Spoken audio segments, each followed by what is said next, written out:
On the day Mom and Dad divorced, two divorce agreements lay on the table. The first one stated that the child was to stay in the old house in the old town with Dad, Chuck Browning, who was addicted to gambling and riddled with debt. The second one stated that the child was to go to the coastal town with Mom, Marina Dillon, who had remarried a wealthy businessman. In my previous life, my younger sister, Tamara Browning, cried and begged to stay with Mom, so I silently packed my bags and went with Dad instead. Later on, Dad quit his gambling habits and received a large settlement for selling off his old house in a land expropriation project, and that was when he began pampering and showering me with affection. Meanwhile, Tamara suffered emotional abuse at her stepfather's home as she was forbidden from leaving the house at all. Eventually, she died of depression. Now that we were reborn, Tamara snatched the cigarette away from Dad's fingers and hugged him tightly. I feel sorry for Dad, Tiana. You can go ahead and enjoy your life with Mom. I'll let you take it. Dad was stunned momentarily. Then, he stroked Tamara's head with a look of relief. I said nothing and picked up the train ticket that would bring me to the coastal town. Tamara had no idea that Dad only managed to quit his gambling habits because I had worked myself to the bone paying off his debts while suffering from a brain tumor. Dad finally saw the error of his ways after I nearly gave up my life for him. And now that I was reborn, I no longer had to put up with the voices of the debt collectors hounding us anymore.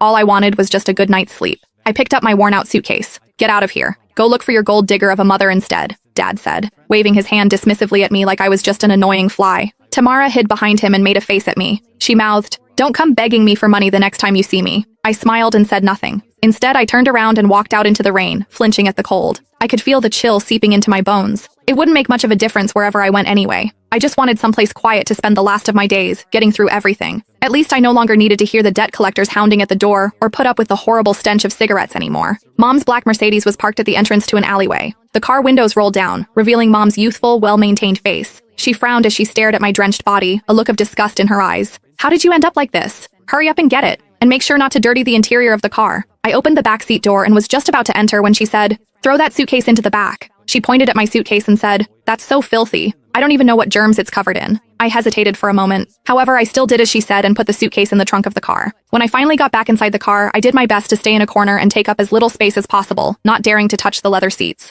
The air conditioning in the car had been turned on, but I still felt very cold. "Make sure you behave yourself when we reach that place, Tiana," Mom said, looking at me in the rearview mirror while driving. "Your new stepfather doesn't like noise. Stay in your room as much as possible and don't come out. Don't chew with your mouth open and don't drag your feet on the floor while walking. Also, don't you ever bring up your dad. He's nothing but bad luck." I looked at the fleeting raindrops outside the window and nodded. Got it. I felt a sudden sharp pain in my brain. My vision went black for a while, and I hurriedly held my head in my hand. "What's wrong?" Mom asked, sounding impatient. "Nothing. Just a little carsick." "You're so delicate," she said with a scoff. "Just like your dad." I closed my eyes and forcefully swallowed the metallic taste rising in my throat. I didn't want to come back here anymore if I could be reborn again. The car drove on for 5 hours. It was dark by the time we arrived at the huge mansion located halfway up the mountain. The place was